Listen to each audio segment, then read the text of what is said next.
A wireframe is a layout of digital interfaces that demonstrates what interface elements will exist on the page.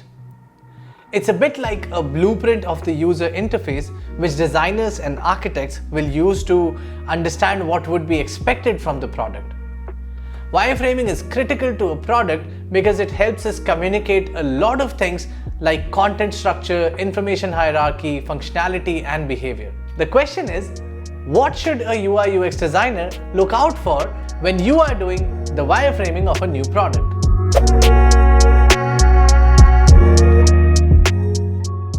First of all, you need to start with users and know what they need.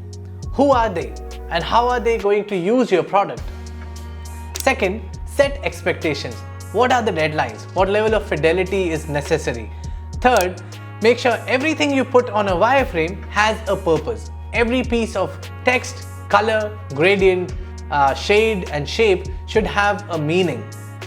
Just like there are definitions for every word. Last but not the least, remember that a wireframe is there to deliver a great product concept, but it is not an actual deliverable. It doesn't have to be perfect. As long as you can demonstrate your idea, you're doing it the right way. We call it the ugliest part of our design process. I hope this was helpful. Don't forget to visit our website at void.com. This is San. You're watching UX Tips at Void. See you in the next video.